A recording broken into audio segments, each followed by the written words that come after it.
자, 하나님의 복된 말씀 사도행전 제10장 1절부터 14절 말씀까지요. 이 계시의 말씀을 한 절씩 나누어서 교독하실 때 살아계신 하나님의 음성을 들을 수 있기를 원합니다. 1절 말씀. 가이사라에 고넬료라는 사람이 있으니 이달리아 부대라 하는 군대의 백부장이라. 그가 경건하여 온 지방과 더불어 하나님을 경외하며 백성을 많이 구제하고 하나님께 항상 기도하더니 하루는 제9시쯤 되어 환상 중에 밝기 봄에 하나님의 사자가 들어와 이르되 고넬료야 하니 고넬료가 주목하여 보고 두려워 이르되 주여 무슨 일이니까? 천사가 이르되 내 기도와 구제가 하나님 앞에 상달되어 기억하신 바가 되었으니 내가 지금 사람들을 요바로 보내어 베드로라는 시몬을 청하라. 그는 무도장이 시몬의 집에 유숙하니 그 집은 해변에 있다 하더라. 마침 말하던 천사가 떠나매 고넬료가 집안 하인 둘과 부하 가운데 경건한 사람 하나를 불러 일을 다 이루고 요바로 보내니라. 이튿날 그들이 길을 가다가 그 성에 가까이 갔을 그때에 베드로가 기도하려고 지붕에 올라가니 그 시각은 제6시더라. 그가 시장하여 먹고자 하매 사람들이 준비할 때에 황홀한 중에 하늘이 열리며 한 그릇이 내려오는 것을 보니 큰 보자기 같고 네 귀를 메어 땅에 들이웠더라. 그 안에는 땅에 있는 각종 네발 가진 짐승과 기는 것과 공중에 나는 것들이 있더라. 13절 14절 다 같이요. 또 소리가 있으되 베드로야 일어나 잡아 먹어라 하거늘 베드로가 이르되 주여 그럴 수 없나이다. 속되고 깨끗하지 아니한 것을 내가 결코 먹지 아니하였나이다 한데. 아멘. 예, 오늘도 말씀에 큰 은혜가 되시기를 주님의 이름으로 축원합니다. 우리가 사도행전이 총 28장까지 되어 있는데 학자들이 이제 투표를 이렇게 했어요. 실제로 투표했는 게 아니고 다양한 의견들이 있는데 사도행전에 큰 봉우리가 3개 혹은 4개 있다. 여러분 우리가 뭔가 좀 그림이 아름다려고 그러면 우뚝 솟은 큰 봉우리도 있고 작은 봉우리도 있고 또 평지도 있고 이렇게 해야 뭐 그림이 입체감이 있지 않습니까? 근데 대체적으로 학자들이 이야기하는 사도행전 총 28장 가운데 우뚝 솟은 3봉우리라고 한다면 첫 번째가 뭐겠어요? 당연히 사도행전 2장에 뭐죠? 오순절 성령 강림 사건. 예, 구약시대 그 전에는 간간히 성령이 간헐적으로 임했지만 이제 공식적으로 성령이 임하심으로 교회가 탄생한 교회 생일날이 성령 강림절입니다. 그래서 우리 합동측 같은 경우는 절기를 잘 안 지키는데 여러분 합동측이라는 것은 우리 교회가 속한 교단이 대한예수교회 장로회 합동측입니다. 예, 총신대학교, 총신신대원, 거기가 합동측이거든요. 그 합동측에서는 절기를 잘 안 지키는데 우리 교회는 의미 있게 개척부터 지금까지 성령 강림주의를 지켜왔어요. 이것은 물론 우리 교회가 성령을 강조하는 또 성령과 동행하는 목회를 지향하는 담임 목사의 의지도 있지만 그럼에도 불구하고 성령 강림주일이 그냥 넘어가기는 너무너무 중요한 절기입니다. 왜냐하면 교회 생일이거든요. 예, 그래서 성령 강림주일, 오순절 성령 강림 사건 이것이 사도행전의 우뚝 솟은 첫 번째 봉우리요. 두 번째 봉우리는 우리가 지난 시간에 살펴봤던 사울의 회심이 두 번째입니다. 사울의 회심. 그래서 이 바울이라고 하는 인물이 교회사에 미친 영향이 엄청나지 않습니까? 그 회심 말이죠. 그런데 제가 한 번 더 콕 집어서 더 강조하고 싶은 것은 바울이라고 하는 인물이 하나님 앞에 부름받은 것은 그가 헬라 문화에도 능통하고 유대 문화에도 능통하고 똑똑하고 언어가 되고 폭넓고 철학적인 사고가 깊고 가말리아의 문화, 서울대학교 나왔고 그렇기 때문에 부르는 것이 절대로 아니고 왜 부르셨는지는 몰라요. 일방적인 하나님의 은혜예요. 아멘. 그런데 그 부르심에는 절대로 실수가 없고 후회하심이 없기 때문에 그 부르신 하나님은 사도 바울은 예수 그리스도를 아는 그 지식이 너무 고상하기 때문에 빌립보서 3장에 모든 자기가 가지고 있는 스펙들은 다 배설물, 똥으로 여겼지만 그럼에도 불구하고 하나님은 그것을 하나도 버리지 않고 다 사용하셨더라. 하나님 나라에는 쓰레기통이 없습니다. 그 모든 것들을 쓰시는 하나님은 위대하십니다. 우리가 거기에 포커스를 맞춰야 되는 겁니다. 여러분 이것을 또 반대로 하면 내가 아무리 자격증이 100개 있어도 하나님을 못 만나면 그것은 백해무익 간 것입니다. 그러나 내가 두세 개밖에 할 줄 몰라도 하나님을 만나면 그 스펙은 크게 사용받을 수 있는 하나님의 축복의 통로가 될 수 있는 것이죠. 중요한 것은요, 내가 하나님을 만나느냐 못 만나느냐, 이게 너무너무 중요한 거예요. 그러면 어떻게 만나는데요? 여러분, 만나는 게 어렵지 않습니다. 하나님은 절대로 우리가 만나고자 하는데 외면하시는 분이 아니에요. 나를 찾는 자가 나를 만나며, 나를 간절히 부르짖는 자가 나를 만나게 될 것이라고. 하나님을 간절히 찾으면, 하나님의 이름을 부르면 오늘 이 시간에 반드시 만나주시는 역사가 일어날 줄로 믿습니다. 자, 그러니까 사울의 회심, 이것이 사도행전의 두 번째 큰 봉우리요. 세 번째 큰 봉우리가 어디겠어요? 제가 이렇게 질문하는 의도를 알면 당연히 오늘 본문 고넬료에게 복음 전하는 이방인 전도, 이것이 큰 봉우리라는 것을 알겠죠, 그죠? 자, 그래서 네 번째 좀 작은 그렇지만 중요한 봉우리가 있다면 안디옥 교회의 설립, 이것이 네 번째 봉우리가 됩니다. 자, 첫 번째는 오순절 성령 강림, 두 번째는 사울의 회심, 세 번째는 고넬료의 전도, 이방인 전도, 이방인 최초 전도, 이것이 사도행전의 큰 줄거리입니다. 자, 여러분, 창세기 1장 1절 말씀 같이 한번 보실게요. 다 아시겠지만 시작. 태초에 하나님이 천지를 창조하셨어요. 자, 좀 띄워놓으시고요. 자, 태초에 하나님이 천지를 창조하셨습니다. 자, 조금만 깊이 들어갑니다. 태초라고 하는 시간이 없을 때도 하나님은 이미 계셨죠. 그러니까 하나님의 시간은 영원이고, 이것을 좀 어려운 말로 바꾸면 하나님은 묵시세계 가운데 있었다. 하나님은 시간을 초월해서 계시는 거예요. 그렇기 때문에 하나님의 관점에서는 어제도 오늘이고 내일도 오늘이고 모든 것이 다 현재예요. 그런데 그 무한대의 시간 가운데 어느 한 시점을 딱 하나님이 정하셔가지고 이때부터 태초라고 해라 라고 하는 딱 지정한 그 시점, 그때가 태초가 된 거예요. 자, 그러니 여러분 한번 따라 하시기 바랍니다. 하나님은 시간의 창조자십니다. 시작. 하나님은 시간의 창조자십니다. 다른 말로 바꾸면 하나님은 시간의 주인이십니다. 시작. 하나님은 시간의 주인이세요. 그러니까 태초라고 하는 그 시간은 하나님의 창조물이고, 따라서 시간의 주인은 하나님이세요. 그러니까 하나님은 태초에 천지를 창조하심으로 시간의 주인이세요. 그리고 천지가 뭐죠? 하늘과 땅이죠. 하늘과 땅. 그러니까 이것을 두 글자로 바꾸면 공간이에요. 공간.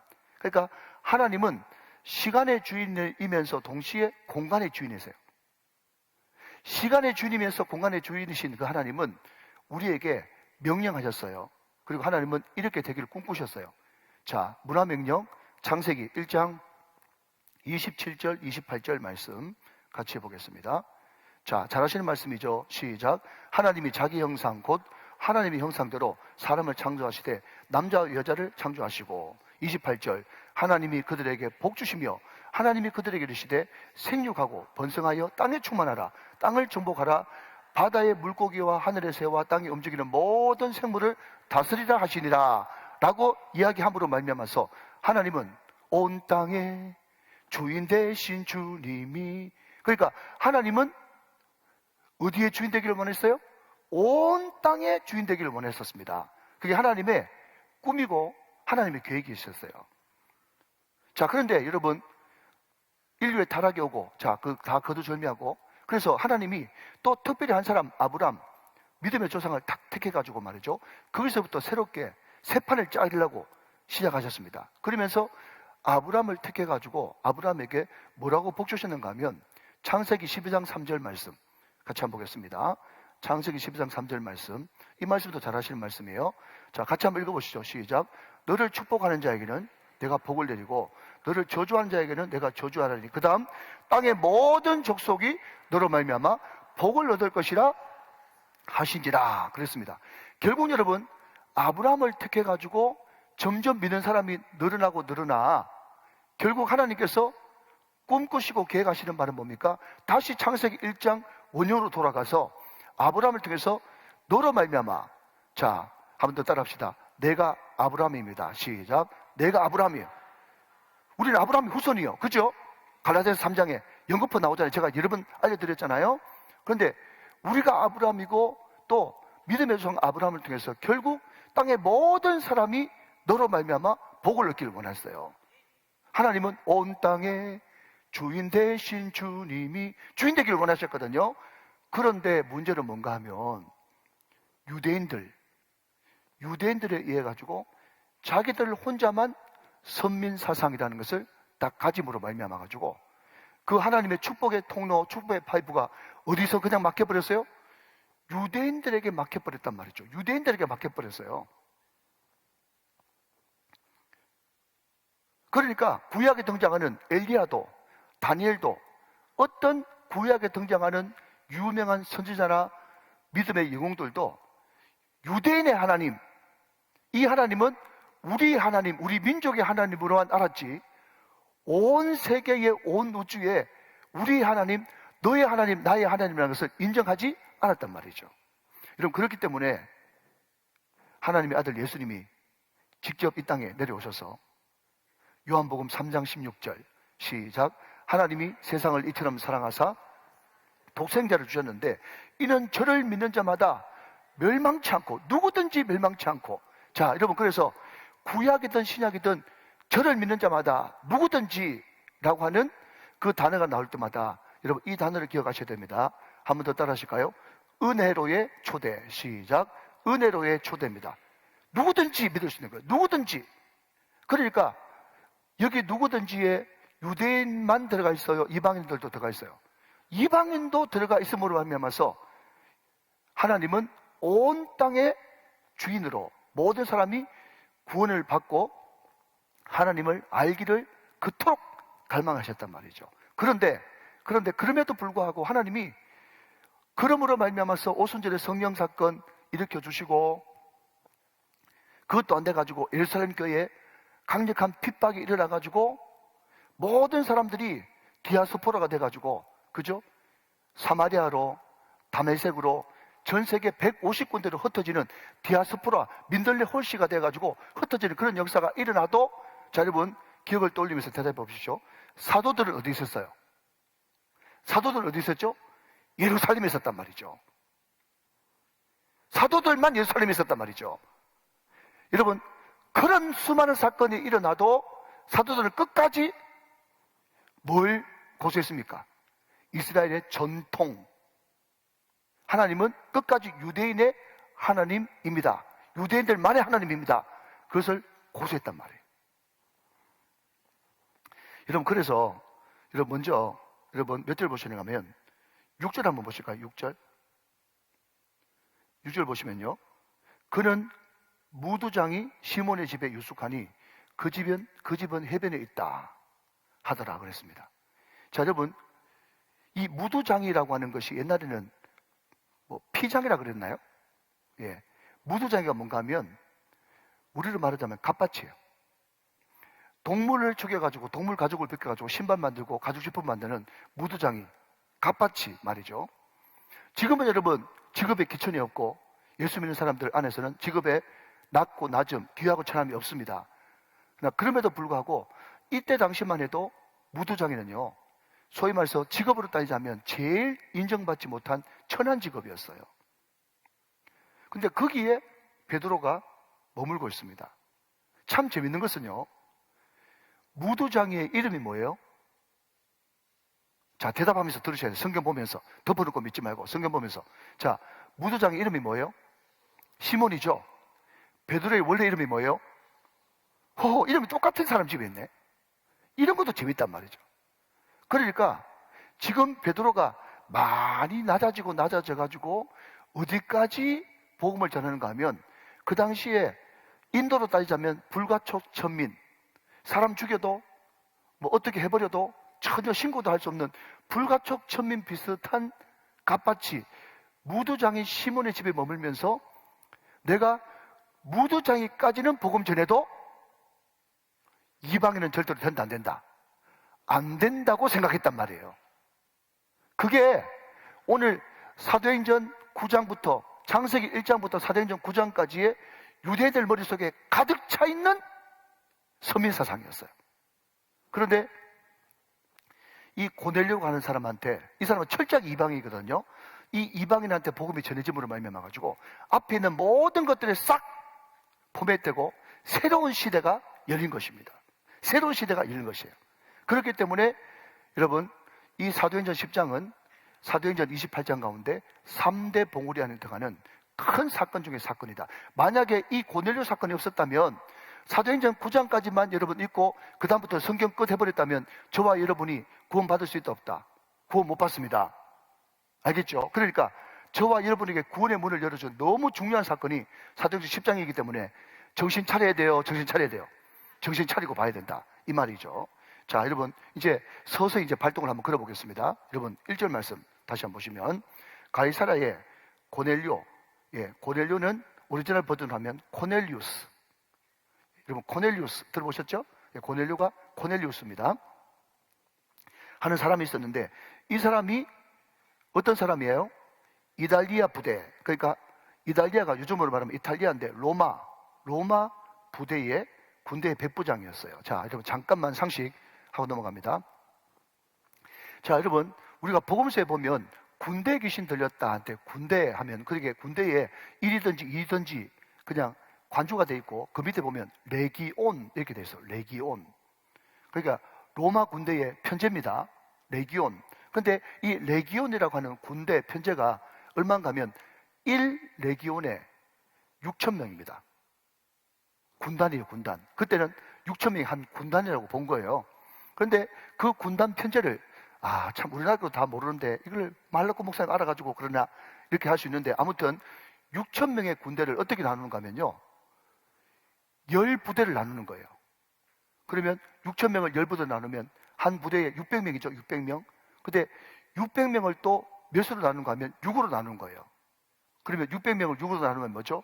100명이잖아요. 거기에 백부장 이런 뜻이에요. 이해되십니까? 그냥 참고로 알아두시면 돼요.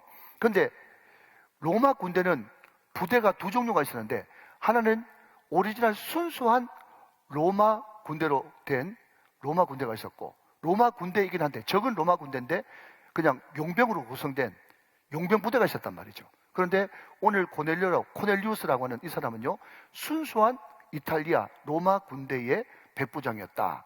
그러니까 유대인들 입장에서 보면 이 사람은 뭐라 그럴까요? 뭐라 그럽니까? 그냥 뭐 차지하고 있는 뭐 진압군이라 그럴까요?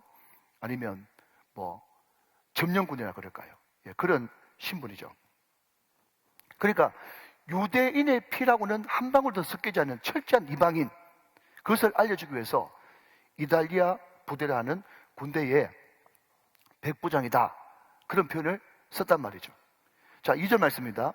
그런데 참 희한한 것은 그가 경건하여 온 지방과 더불어 하나님을 경외하며 백성을 많이 구제하고 하나님께 항상 기도하더니 그랬어요. 자, 여러분 혹시 제가 예를 들은 것을 혹시 초신자들이나 또 교회 다니신 지 얼마 안 되신 분들은 이건 나 한 번도 들어본 적 없는데 그러면 그냥 넘어가시면 되고 또 저하고 좀 공감이 돼가지고 나도 그런 설교 들어봤어 아니면 목사님 말씀 나도 공감해 그러면 그냥 호응하시면 되는 거예요. 그런데 제가 어릴 때 제가 자란 모교에는 100년이 넘어가지고 한 달에 한 번씩 헌신 예배가 있었어요. 헌신 예배가 있었는데 거기에 남전도에도 얼마나 많으며 여전도에도 얼마나 많겠어요. 그러니까 제가 우리 모교에서 신앙생활 하면서 자주 들었던 남전도의 헌신 예배의 설교 제목이 뭔가 하면요 고넬료처럼 이런 설교 제목으로 많이 들었어요. 근데 성경 보면 항상 사도행전 10장 2절이에요. 얼마나 하기 좋습니까? 여러분, 첫 번째 경건해야 됩니다. 두 번째 온 지방과 더불어 하나님을 경외해야 됩니다. 세 번째 백성을 많이 구제해야 됩니다. 네 번째 하나님 강사 기도해야 됩니다. 벌써 대지가 4개 나와버렸잖아요. 공감 안 하면 여러분 할 수 없고 아무튼 고넬료처럼 그래가지고 굉장히 여러분 이게 남전도의 단골 설교 본문이었단 말이죠. 자, 그런데 여러분 분명한 것은요 제가 여러 번 말씀드리지만 성경은 절대로 위인전이 아닙니다. 위인전이 아니에요. 만약에 고넬료가 여기 있는 것처럼 경건하고 또 경외하고 구제하고 항상 기도하고 그래서 거의 완벽에 가까운 신앙의 인물이 되었다면 하나님께서 환상 중에 나타나셨을 때 그 환상 중에 나타난 하나님의 천사 좀 이따 설명드리겠습니다. 그 예수님의 현현 말이죠. 그 예수님이 나타나셨을 때 이 고넬료는 아이고 주님 오셨습니까? 반갑습니다. 이렇게 누추한 곳까지 나오시고 하면서 당당하게 주님을 맞이해야 돼요. 여러분 따라 보십시오. 제 말이 맞죠? 그런데 성경 말씀 보니까 이 고넬료가 주님을 만났는데 두려워하고 바짝 엎드렸다고 그랬어요. 그러니 여러분 고넬료를 본받읍시다. 베드로를 본받읍시다. 바울을 본받읍시다. 그것은 절대로 성경적인 적용이 아닙니다. 많은 학자들이 이렇게 이야기합니다. 고넬료가 유대인의 피라고는 한 방울도 섞이지 않은 사람이 어떻게 하나님을 경외하고 경건하고 구제하고 기도 많이 했는가? 라고 궁금하죠. 여러분 제가 그때 가서 본 적이 없으니까 이것을 사실 그대로 설명할 수는 없지만 그렇기 때문에 여러분 전문적인 학자의 소견들이 필요하지 않습니까? 근데 제가 주석집을 보니까 그렇게 번역을 주석을 해놨더라고요. 여러분도 한번 공감이 가실 것 같은데 여러분 이때 당시는 말이죠 로마의 막바지예요. 로마의 막바지. 로마가 절대로 전쟁에 패해가지고 로마가 멸망한 것이 아닙니다. 결국은 내부의 부패죠. 음란하고 더럽고 그죠? 타락한 그 내부의 부패 때문에 로마가 와르르 무너진 것이거든요. 그런데 정상적인 사고를 가진 사람이라면 지금 나라가 돌아가고 왕부터 시작해가지고 그 집정관들이라 하는 그 사람들이 하는 꼬라지를 보면 도무지 거기에 기댈 수도 없고 희망도 없는 거예요. 어떤 희망도 찾아볼 수가 없는 거죠. 여러분 이렇게 한번 바꿔볼게요. 한번 들어보십시오. 어떤 사람이 밤새도록 노름을 해가지고 돈을 땄던 잃었던 상관없이 그냥 하루 종일 밤새도록 코피 터지도록 노름하다가 그 다음날 아침에 집에 갔다. 그런데 노름에서 땄든지 잃었든지 상관없이 노름을 밤새도록 한 사람이 집에 돌아가면서 아, 나는 어제 너무 의미 있는 밤을 보냈어. 그런 사람 있겠어요? 그런 사람은요 미친 사람이에요. 그러니까 하나님이 인간들을 창조하실 때 하나님만이 채울 수밖에 없는 공간을 만들어 놓으셨기 때문에 그 밤에 여러분 자기가 무슨 짜릿했든지 그 밤에 무슨 여러분 돈을 땄든지 상관없이 하나님이 원하지 않는 그 일을 하고 다음날 밝은 아침이 되어지면 말할 수 없는 공감과 허무가 솟아오르는 것이 양심을 가진 인간의 실존입니다. 그러니까 이 백부장 고넬료가 보기에는 말이죠 이 로마가 돌아가는 이 꼬라지가 도무지 마음 둘 수 있는 기댈 수 있는 그런 사이가 아닌 거예요. 그 주석학자들 그렇게 이야기하더라고. 전 공감하기 때문에 그것을 채용한 것이고 말이죠. 그때 발령이 났죠. 어디에요? 유대의 발령이 난 거예요. 그때 경건한 유대인들을 보게 되고 또 예수를 믿는 사람들의 삶을 보게 된 것이죠. 그래서 이 사람은 일방적인 은혜로 하나님의 은혜로 예수를 알게 돼가지고 신앙의 세계에 깊이 들어온 유대 피가 한 방울도 섞이지 않는 순수 이방인 고넬료입니다. 여러분 그래서 오늘 여러분 성경 말씀을 볼 때 고넬료처럼 이렇게 보면 안 되고요. 왜 고넬료가 근근할 수 있었냐 물어보신다면 고넬료가 하나님을 만났고 하나님이 고넬료를 만나게 해주셨기 때문에 경건할 수 있었다. 할렐루야. 그게 정답이에요. 그게 하나님의 관점에서 보는 성경 관점이에요. 하나님이 충분히 경배 받으시기에 합당하시고 하나님이 고넬료가 드리는 그 경배를 받아주셨기 때문에 고넬료가 하나님을 경외하는 사람이 될 수 있었다. 이게 관점이란 말이죠. 하나님이 그 마음 가운데 구제할 마음을 불어넣어 주시고 갈급한 마음을 불어주셔서 정말 세상의 욕망을 추구하는 것이 아니라 하나님 앞에 기도할 마음을 넣어주셨기 때문에 하나님의 열심 때문에 고넬료는 구제할 수 있었고 기도할 수 있었다. 이렇게 해석하는 것이 정확한 성경의 해석일 것이다. 믿으시면 아멘. 여러분 옆으로 잠깐만 나가면요. 여러분 사무엘서 보면 거기에 베세메스 암소 이야기 나오잖아요. 자, 똑같은 맥락입니다. 저는 어릴 때 소 이야기 설교 시간에 얼마나 많이 들은지 몰라요. 소 이야기, 베세메스 암소 이야기. 여기에 나타난 소를 보십시오. 이 소가 지금 새끼를 낳아가지고 얼마 안 돼가지고 모정이 확 끌리는 소지만은 그래도 눈물을 머금고 하나님 말씀에 순종해가지고 베세메스에서 그냥 올바르게 자기 길을 갔습니다.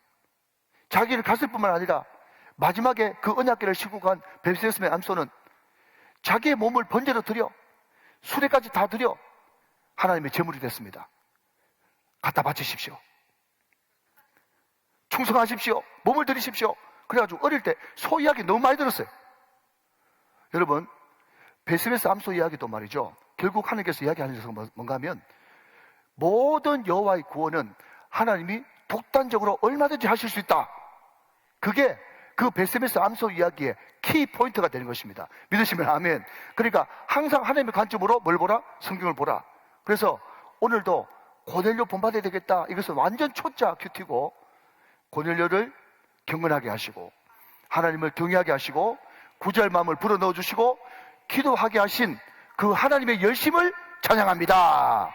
그것이 우리의 신앙 고백이 되어야 된단 말이죠. 자, 그런데 여러분 여기에 구제 동그라미 하시고 여러분 여기에 기도 동그라미 해보십시오. 구제 동그라미, 기도 동그라미 해보시면 좋겠습니다. 자, 동그라미 하시고 들어보십시오. 자, 그리고 하나 더 고개 들기 전에 경건, 예, 거기에 동그라미 하십시오. 2절 초반에 경건. 자, 들어보십시오. 제가 서두에 무슨 이야기를 했는가 하면 지금 유대인들은 하나님이 자기의 전유물이라고 생각했어요. 그래서 하나님은 나의 하나님이고 우리 하나님이지 너의 하나님은 절대로 될 수 없다. 그게 꽉 막혀있던 사람들이 유대인들입니다. 그런데 그 유대인들한테, 지금도 그 유대인들한테 당신은 어떻게 경건생활을 합니까? 이렇게 물어보면요, 두 가지예요. 하나는 성전, 하나는 율법이에요. 여러분 뭐 몰라줘도 괜찮은데 오늘 말씀이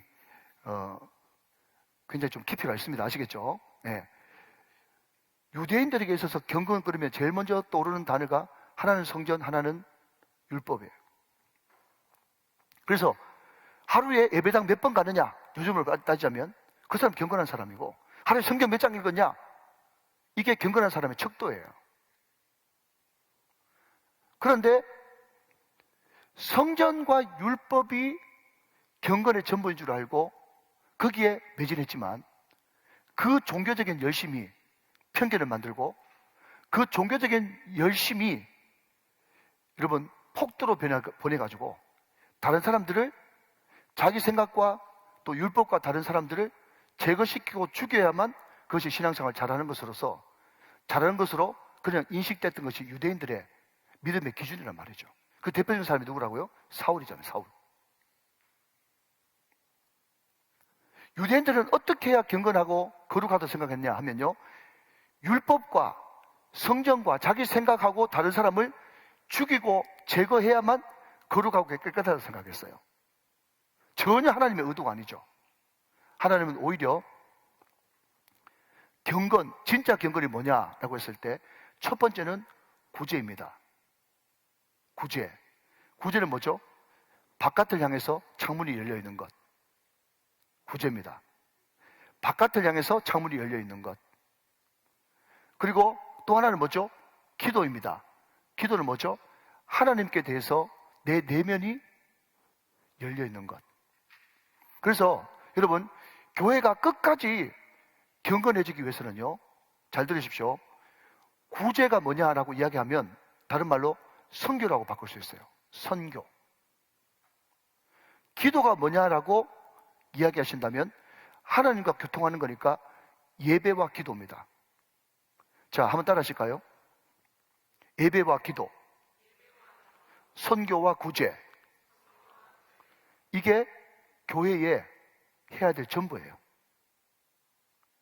그러니까 이 가장 기본적인 것, 이것을 닫아놓고 다른 건 뭐 자꾸 끌어들여가지고 한다는 그게 주객이 전도돼가지고 교회가 혼란스러운 거예요.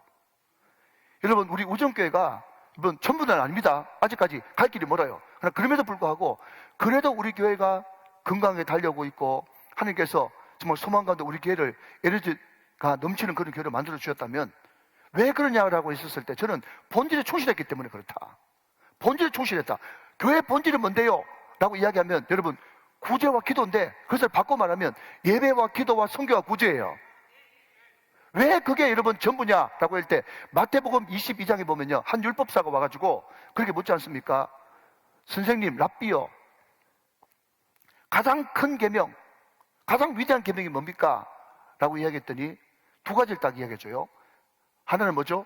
하나님 사랑하라. 또 하나는요, 이웃 사랑하라.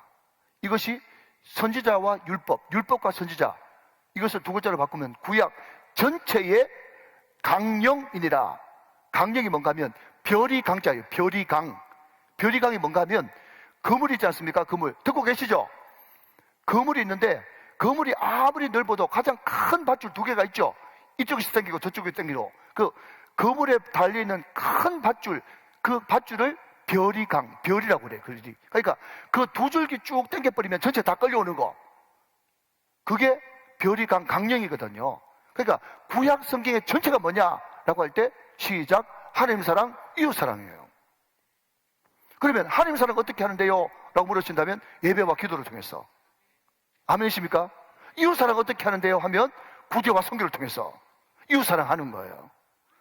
믿으시면 아멘. 그래서 구약시대 때 유대인들은요, 경건이 뭐냐 할 때는 철저하게 성경과 율법이라고 생각했는데 그거 아니야. 그거 구시대야. 새시대가 일려서 새시대의 경건은 뭐라고요? 기도와 구제. 늘려서 쓰면 예배, 기도, 선교, 구제. 이것이 경건이란 말이죠. 믿으시면 아멘. 사랑하시는 여러분, 우리 교회가 예배와 아멘, 기도와 선교와 구제, 여기에 집중함으로써 주님 오신 날까지 거룩과 경건을 유지할 수 있는 복된 교회 다 되시기를 주 예수 그리스도 이름으로 축원합니다. 축복합니다. 자, 3절 말씀 보시면 하루는 제 9시쯤 돼요. 자, 좀 이따 제가 한 번 더 하겠습니다. 먼저 3절에 제 9시쯤 거기에 네모를 한번 쳐보시고요. 9시쯤. 자, 여러분 몇 절 보시는가 하면, 자, 먼저 9절 한번 보시면서 나중에 적응합시다. 9절. 제일 마지막에 기도하려고 지붕에 올라가니 그 시각은 몇 시였더라? 제 6시였더라. 그러니까 고넬료의 규칙적인 시간 제 9시, 베드로의 규칙적인 시간 제 6시. 기도와 기도가 만났을 때 스파크가 일어난다. 아멘이시죠? 자, 그러니까 여러분 제 9시쯤 돼요. 베드로의 기도, 고넬료의 기도입니다. 3절. 9절에 제 6시더라. 자, 들어보십시오. 유대인들은 하루에 3번, 경건한 사람들은 늘 기도했습니다. 오전 9시, 낮 12시, 오후 3시. 자, 그러면 여기 나오는 9시 몇이냐? 플러스 6. 예. 여기 9시, 6시 나오면 플러스 6 하면 오후 3시가 9시고. 자, 제 6시. 자, 9절 말씀에 제 6시 플러스 6 몇 시? 정오 12시. 이렇게 보시면 되는 거예요. 자, 그런데 좀 이따 이거 살펴보도록 하고요. 그런데 그때 환상 중에 밝게 맞았어요. 자, 환상 동그라미 치시고. 환상 동그라미 치시고. 자, 들어보십시오. 자, 가장 손쉬운 구별법을 제가 말씀드리겠습니다. 자, 꿈이 있고 환상이 있는데요. 꿈이 있고 환상이 있어요. 자, 꿈은 뭔가 하면 잠에서 꾸는 게 꿈이에요. 혹시 모르는 분 계세요? 환상은 뭐냐? 환상은요, 깨어있을 때 보는 게 환상이에요. 혹시 ABC를 모르는 분들한테 제가 지금 처음부터 차근차근 가르쳐 드리는 거예요. 자, 그러니까, 자, 여러분 대답해 보세요. 상식적에서 대답해 보세요. 자, 제 9시면 오후 3시예요. 여러분, 오후 3시에 꿈 꿔요? 목사님, 저는 낮밤이 바뀌었는데요. 예, 이런 분들 병원 가시기 바랍니다. 빨리 치료 받으셔야 돼요. 예, 그러니까 꿈은 뭐냐? 잘 때 꾸는 게 꿈이고요. 환상은 깨어있을 때 환하게 보는 것이 환상입니다. 예, 그걸 아시고 좀 제발 좀 이야기하세요. 예, 그러니까 스가랴 말씀에도 보니까 예, 잠에서 깨어난 것 같더라. 이것을 제가 뭐라고 그랬어요? 각성이 일어났다. 그러니까 비몽사몽간에 흐리멍텅해가지고 보는 게 환상이 아니고 각성이 일어나가지고 뚜렷하게 밝히 보는 게 환상이란 말이에요. 흐리멍텅하게 보는 게 아니고. 그럼 하나님께서 환상 왜 보여주시냐? 왜 보여주신다고 그랬어요? 너무 시대가 어려우니까 보여주시는 게 환상이라고 그랬죠? 그러니까 환상 안 보고 말씀의 은혜 받으면 여러분 복된 거예요. 자꾸 보려고 하지 말고 말로 할 때 잘 들으세요. 예, 그게 최고인 겁니다. 자, 환상이 여러분 어려울 때 보여주는 게 환상인데, 그럼 환상 왜 보여주시느냐? 어렵지만 그 말씀을 통해서 미래에 일어날 일이지만 그 미래를 현재로 끌어들여가지고 그 말씀을 소망의 메시지를, 희망의 메시지를 던져보로 말미암아가지고 지금 현실은 너무 어렵지만 앞으로 장차 하나님이 하실 일들을 미래 것을 현재로 당겨서 희망 중에 살아가는 것, 이게 환상의 목적이라 그랬죠. 자, 모르면 무조건 예배라고 그러세요. 그러면 2024년 현재의 환상이 무슨 시간입니까? 예배 시간이죠. 시대는 어렵지만 여러분 끝에 결론은 해피엔딩이잖아요. 그게 좀 짜고 치는 뭐가 아니고 항상 설계의 마지막은 희망이거든요. 왜 희망이냐? 예수 그리스도가 희망이시니까. 하나님은 모든 것을 하실 수 있으니까. 하나님은 불가능을 가능으로 만드시고 무에서 유를 창조하시고 없는 것을 있는 것 같이 말씀하시고 죽은 자도 살리시는 하나님이시니까 여러분 끝에는 항상 희망이죠. 그러니까 예수 믿는 사람들은요 아무리 어렵고 힘든 고난 가운데 있다 할지라도 희망을 품고 나가거든요. 그게 바로 환상을 보고 가는 거예요. 믿으시면 아멘. 잘 나오셨어요. 잘 나오셨어요. 여러분들이 자꾸 이것을 통해서 예수를 만나야 우리가 고난을 르끈 이길 수 있는 힘이 생기는 것입니다. 자, 그런데 말이죠. 자, 이렇게 3절 말씀에 하나님의 사자, 거기 밑줄 한번 더 그어보실래요? 하나님의 사자. 자, 오늘 개념 정리 좀 합니다. 자, 시간 없기 때문에 빨리 밑줄 긋고 들어보시고. 여러분, 성경에서 구약도 그렇고 신약도 그렇고 하나님의 사자는 주로 예수님이라고 보면 99% 맞습니다. 많은 사람들이 하나님의 사자 그러니까 천사쯤으로 생각하는데 우리보다 조금 영적인 존재인 천사. 그런데 보통 천사는요 하나님의 군대라고 하는 이름으로 자주 등장합니다. 그러니까 하나님의 사자는요 예수님이다 이렇게 보시면 더 맞아요. 결국 그 하나님의 사자는 하나님의 말씀을 전해주는 메신저 아니겠습니까? 그런데 여러분 보니까 자 3절 말씀 잘 다시 한번 보시면 하나님의 사자가 들어와 이르되 고넬료야 불렀어요. 자 여러분 저는 이 말씀이 너무 은혜가 되는 거예요. 여러분 고넬료야, 삭개오야, 마르다야, 베드로야, 예루살렘아. 자 우리 예수님은 항상 이름 부르기를 기뻐하셨어요. 내 이름 아시죠? 아멘. 내 모든 생각도 아바라 부를 때 그가 들으시죠. 여러분 그러니까 예수님의 패턴이 보니까 가는 곳마다 이름 불러주시는데 고넬료야 부른 거 보니까 하나님의 사자가 예수님이 맞단 말이죠. 저는 여러분 이 개인적으로 이런 묵상을 했어요. 제가 오래전에 한번 제가 이야기를 나눈 것 같은데 여러분 한 번 더 들어보시죠. 잠깐만요. 자, 여러분 제가 90년대 초반에 처음으로 필리핀에 단기 선교라는 걸 갔어요. 단기 선교. 근데 거기 가니까 그때 그 마닐라 쭉 이제 숙소로 가는 길에 현대, 현다이, 대우, 뭐 삼성, 뭐 이렇게 뭐 금성 뭐 이렇게 뭐 돼 있었어요. 그때는 LG가 아니고 금성이었거든요. 이렇게 쭉 돼 있었는데 제가 한참 지나고 나서 다시 필리핀을 가고 동남아를 가니까 거기 가니까 파브, 하우젠, 애니콜 뭐 그러면서 브랜드 이름이 적혀 있더라고. 브랜드 이름이. 제가 그걸 보면서 뭘 느꼈다고요? 아, 이제 삼성 애니콜, 삼성자 안 붙여도 애니콜이라고 하는 브랜드 자기 이름으로 승부하는구나.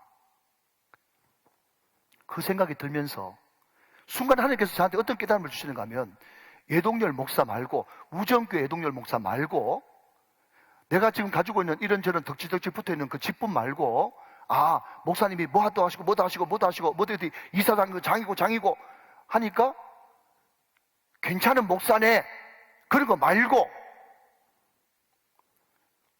예동열 성도 예동열이라고 하는 이름 좀 어려운 말로 브랜드 자체만으로 그 가치를 인정받을 수 있겠는가? 여러분의 묵상이 되시기 바랍니다. 우리 예수님은 예동열 목사야, 총회장아 이렇게 부르지 않고 고넬료야 이렇게 부르셨어요.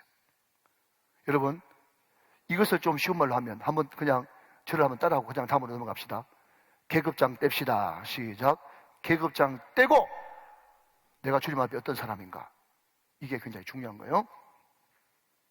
자, 여러분 4절 봅시다. 4절. 고넬료가 주목하여 보고 두려워 이르되 주여 무슨 일이니까? 자, 세상에 어떤 사람도 주님 만나가지고 당당하게 오셨습니까?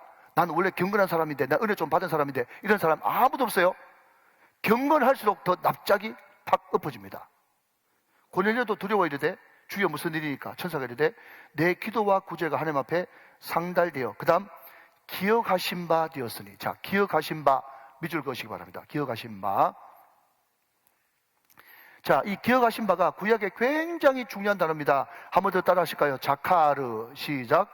자카르라고 하는 유명한 단어입니다. 자, 시간이 많이 없기 때문에 바로 성경 한 구절만 확인하고 갑니다. 출애굽기 2장 24절, 25절 말씀 보고 넘어갈게요. 자, 기억하신 바가 된다는 게 뭐냐?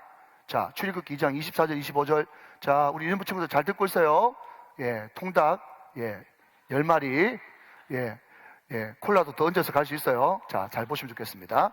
자, 같이 한번 읽어보십시오. 시작. 하나님이 그들의 고통 소리를 들으시고 하나님이 아브라함과 이삭과 야곱에게 세운 그의 언약을 기억하사 자카르. 기억하사 자카르. 25절 말씀 시작. 하나님이 이스라엘 자손을 돌보셨고 하나님이 그들을 기억하셨더라. 기억하셨더라. 두 번 나오죠. 굉장히 중요합니다. 자카르. 자, 결론부터 말씀드리면 하나님이 기억하시면 아신다는 것이고 기억하시면 구원하신다 이런 뜻이에요. 그러니까 하나님 기억한 바 된다. 그래서 제가 축복 기도할 때 하나님 우리 사랑하는 장로님, 권사님, 집사님, 우리 성도님들의 이 엄청난 수고와 순종과 헌신을 꼭 기억해 주십시오. 제가 기도하지 않습니까? 기억해 주십시오. 그게 엄청난 뜻이 들어가 있는 거예요. 알아주십시오. 구원해 주십시오. 이런 뜻이에요. 여러분 보십시오. 출애굽기 2장에 이스라엘 백성들이 부르짖고 하나님 앞에 간구하니까 하나님이 그 부르짖음을 들으시고 뭘 하셔요? 구원하시잖아요. 아시겠습니까? 자, 죄송합니다. 그냥 기억을 여러분 오래 남게 하기 위해서 기억하신다는 것은 구원하신다는 것이다. 시작. 기억하신다는 것은 구원하신다는 것이다. 하나님이 여러분을 고넬료처럼 꼭 기억하시는 저와 여러분 다 되시기를 주님의 이름으로 축원합니다. 축복합니다. 자, 여러분 이제 말씀을 이제 정리해 가야 되겠습니다. 시간이 훌쩍 지났네요. 아까 제가 3절 말씀에 제9시쯤 돼요.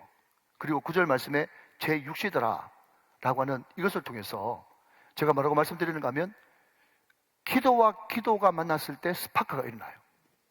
역사가 일어난다는 말이죠. 기도와 기도가 만났을 때 역사가 일어납니다. 근데 기도와 기도가 만나기 위해서는 반드시 원칙이 있어요. 그게 뭔가 하면요, 규칙적인 기도입니다. 말이 좀 상스러운데 어떤 목사님은 이렇게 말씀하시더라고요. 규칙적인 기도의 반대말이 뭐냐 했더니요, 그냥 규칙적이다 할 때 저 같으면 언어를 그냥 간헐적인 기도 이렇게 이제 제가 언어를 순화시키겠어요. 근데 그 목사님은 좀 성격이 좀 와일드 하셔가지고요, 발작적인 기도 이렇게 얘기하시더라고요. 규칙적인 기도 반대말이 뭐라고요? 간헐적인 기도인데 발작적인 기도예요. 뭔가 하면 무슨 일이 있었다 그러면 여러분 경상사투리로 미친 것처럼 기도하고, 무슨 일이 없다 그러면 절대로 안 해. 그게 발작적인 기도래요. 그것은 전혀 효과가 없어요. 규칙적인 기도. 여러분 보십시오. 여러분 사도행전 3장에 넘어가서 베드로와 요한이 아시죠? 그는 걸었네, 뛰었네, 찬양했네. 그런 엄청난 기적을 일으킬 때 여러분 그 엄청난 기적을 일으키는 그 밑바탕이 뭐였어요? 제9시 기도 시간에, 기억나십니까? 제9시 기도 시간에. 그러니까 규칙적인 기도를 꾸준하게 하는 사람이 어느 순간 그 에너지가 폭발할 때 여러분 걷기도 하고 뛰기도 하며 하나님을 찬미하는 역사가 일어난단 말이죠. 그러니까 여러분 이 규칙적인 기도가 너무너무 중요한 거예요. 규칙적인 기도. 그래서 어떤 사람들이 이야기합니다. 목사님, 새벽기도 나가면 하루 종일 망치는데 새벽기도 너무 강조하시는 것 아닙니까? 물론 규칙적으로 기도할 수 있으면 하십시오. 그런데 제가 목사는 누굽니까? 말씀과 기도에 전무하는 사람인데 말씀과 기도에 전무해야 될 목사도 규칙적인 기도는 새벽 기도를 안 정해놓으면 규칙적인 기도를 못합니다. 자, 그런데 왜 규칙적인 기도를 해야 되는가 하면요, 우리 인간에게는 절대로 원인을 만들어낼 수가 없습니다. 좀 어려운 말인데 잘 들으십시오. 우리 인간에게는 절대로 원인을 만들어낼 수가 없어요. 우리는 선한 것이 아무것도 없습니다. 의인은 음란이 하나도 없고요. 모든 사람이 죄를 범했기 때문에 우리는 전적인 타락했기 때문에 우리 안에서는 선한 것을 못 만듭니다. 우리 안에는 의가 없어요.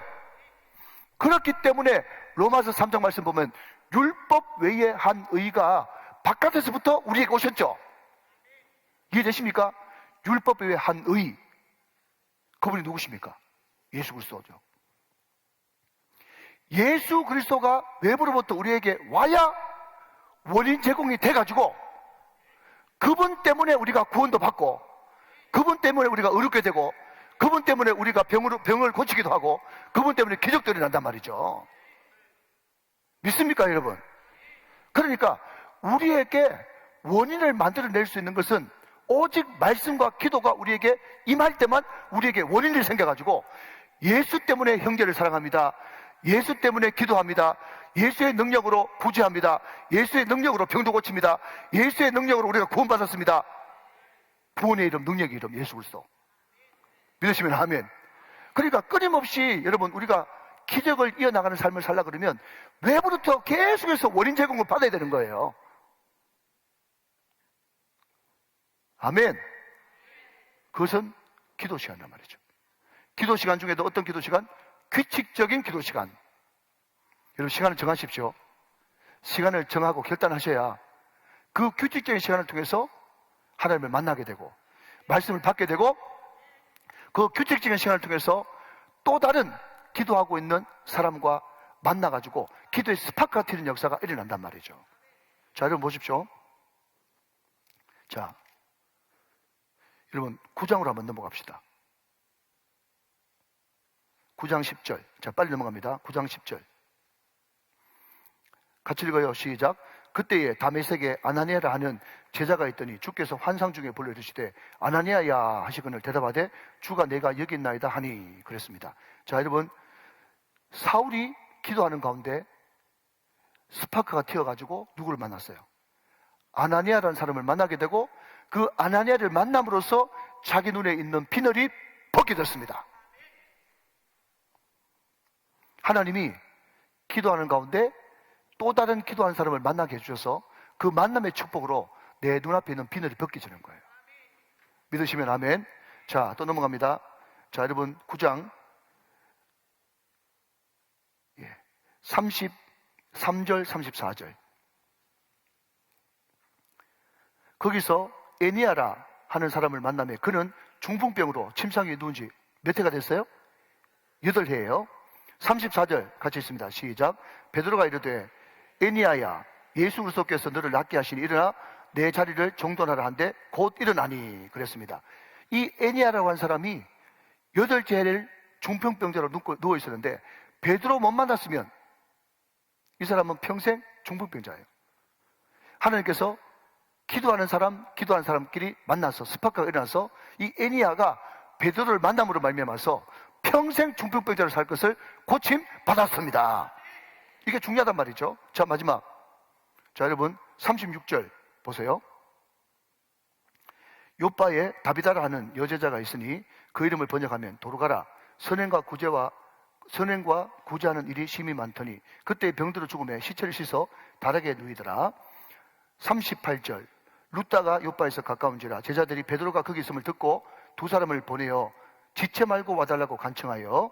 자, 39절 40절 좀 깁니다마는 시작. 베드로가 일어나 그들과 함께 가서 이르매 그들이 데리고 다락방에 올라가니 모든 과부가 베드로 곁에 서서 울며 도르가가 그들과 함께 있을 때에 지은 속옷과 겉옷을 다 내보이니거늘 베드로가 사람을 다 보내고 무릎을 꿇고 기도하여 돌이켜 시체를 향하여 이르되 다비다야 일어나라 하시니 그가 눈을 떠 베드로를 보고 일어나 앉은지라. 할렐루야. 그럼 보십시오. 다비다와 베드로와의 만남. 여기서 스파크가 튀니까 죽었던 사람이 일어나는 기적을 경험하지 않습니까? 여러분, 이것을 그대로 믿으시길 바랍니다. 아멘.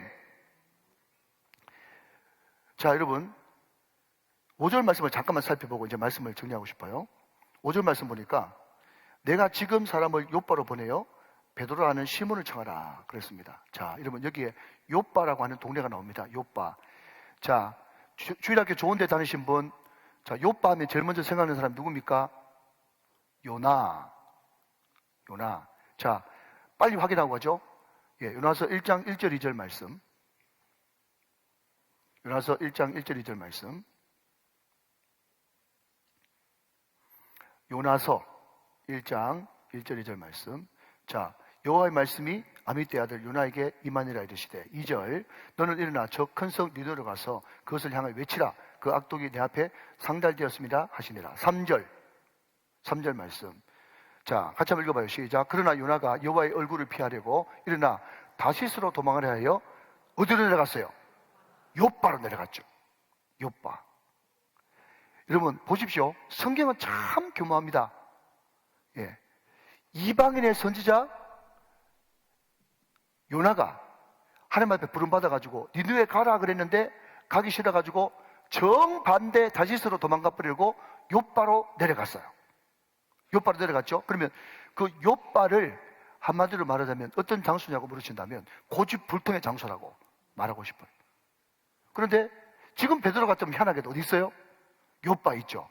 요바 있는데 하나님께서 환상을 보여주시고 3번 거듭 말씀하셔도 여러분 14절에 유명한 말씀이 있습니다. 14절 말씀 10장 14절 베드로가 이르되 주여 시작 그럴 수 없나이다. 여러분 이것은 이 세상에서 가장 말이 안 되는 말이라고 제가 말씀드렸죠. 뭐라고 그랬어요? 주여 그랬으면 아멘 하든지 그럴 수 없습니다 그러면 주여라고 하든 말든지. 그런데 주여 그럴 수 없나이다 이것은 말이지만 말이 아니라고 말씀드렸죠.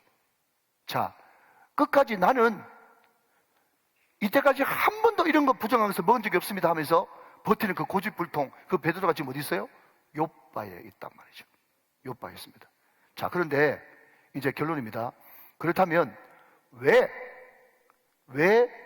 베드로가 갑자기 사울 이야기 꺼내다가 갑자기 뜬금없이 10장에 베드로가 나타나가지고 이런 이방인 고넬료 전도하는 사건 그리고 부정한 것을 먹는 이 이방인 전도라는 것을 하나님이 왜 생뚱맞게 사울 시리즈로 갔으면 사울로 쭉 나가고 바울 이야기를 할 것이지 왜 사울 다음에 생뚱맞는 것 같이 베드로가 나왔냐? 라고 물어보신다면 여러분 조금 성경 읽고 말씀 마치도록 하겠습니다. 사도행전 15장 넘어가서 자 1절부터 7절까지 좀 읽고 말씀을 마치도록 하겠습니다. 자, 좀 따라와 보세요. 사도행전 15장 1절 어떤 사람이 유대로부터 내려와서 형제들을 가르치되 자, 보고 계시죠?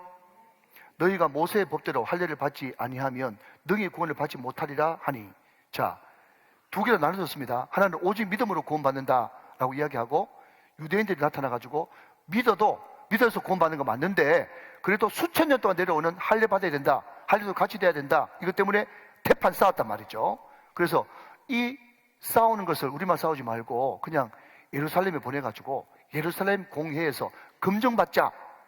이것이 이제 배경입니다. 그래서 이 사도행전 15장의 제목을 예루살렘 공의회 그러니까 회의 1차 회의가 이제 사도행전 15장에 나타난 거예요. 자, 쭉 읽겠습니다. 2절 바울 및 바나바와 그들 사이에 적지 아니한 다툼과 변론이 일어난지라. 자, 여러분 성경에서 적지 않은 다툼과 변론이 일어났다는 것은요 완전 막 깔치 뜯으면서 싸웠다는 거예요. 예, 보통 넘었다 이 말입니다. 형제들이 이 문제에 대해서 바울과 바나바와 및 그 중에 몇 사람을 예루살렘에 있는 사도와 장로들에게 보내기로 작정하니라. 이해되시죠? 그죠? 3절 그들이 교회 전송을 받고 베니게와 사마리아로 다니며 이방인들이 죽게 돌아온 일을 말하여 형제들을 다 크게 기뻐하더라. 4절 예루살렘에 이르러 교회와 사도와 장로들에게 영접을 받고 하나님이 자기들과 함께 계셔 행한 모든 일을 말하며 5절 이제 또 분쟁이 또 일어납니다. 바리새파 중에 어떤 믿는 사람들이 일어나 말하되 이방인에게 할례를 행하고 모세 율법을 지키라 명하는 것이 마땅하다 하니라. 그러니까 이제 믿음에 이제 할례나 율법을 끼워 드리는 거예요. 그랬더니 6절 사도와 장로들이 이 일을 의논하러 모여. 자, 7절 말씀. 이 많은 변론과 다툼을 누가 깔끔하게 정리하느냐. 제가 그 이야기를 하고 싶은 거예요. 7절 말씀 같이 읽읍시다. 시작. 많은 변론이 있은 후에 베드로가 일어나 말하되 형제들아 너희도 알거니와 하나님이 이방인들로부터 내 입에서 복음의 말씀을 들어 믿게 하시려고 오래전부터 너희 가운데서 나를 택하시고 그랬습니다. 자, 여러분 보십시오. 자, 다들 보십시오. 이제 1분 안에 마칩니다. 베드로가 그때 도대체 그냥 요바에 잘 있는 나를 왜 불러가지고 이렇게 사람을 고통스럽게 하고 힘들게 하냐, 막 환상까지 보여주시면서 왜 이런 일을 행하냐, 도무지 그때는 이해 안 됐어요. 그런데 사도행전 15장으로 오니까 이해됐죠. 초대교회에 오직 믿음으로만 구원받는다? 또 한 분류는 아니다, 믿음의 할례와 율법이 섞여야 된다 라고 하는 그것 때문에 교회 공동체 안에 엄청난 어지러움과 다툼과 변론이 있을 때 미리 이방인 선교를 경험했던, 고넬료 가정에도 말씀 전하고 기도하니까 성령이 충만하게 임했던, 방언이 임했던 그 놀라운 것을 직접 몸으로 경험했던 베드로가 발딱 일어나가지고 한마디 탁 던지니까 그 모든 변론과 다툼이 어떻게 됐어요? 깔끔하게 정리되고 오직 믿음으로만 구원받는다, 이것으로서 정리가 딱 돼버렸단 말이죠. 하나님은 정말 위대하십니다. 하는 나라에는 절대로 우연이 없고 쓰레기통이 없습니다. 우리가 당하는 모든 일 반드시 복음을 위해서, 하나님의 영광을 위해서 기묘하게 사용될 때가 반드시 있을 줄로 믿습니다. 그러기에 고난 중이라도 소망을 가지고 하나님을 바라고 더 기뻐하십시오. 하나님의 부르심에는 후회하심이 없습니다.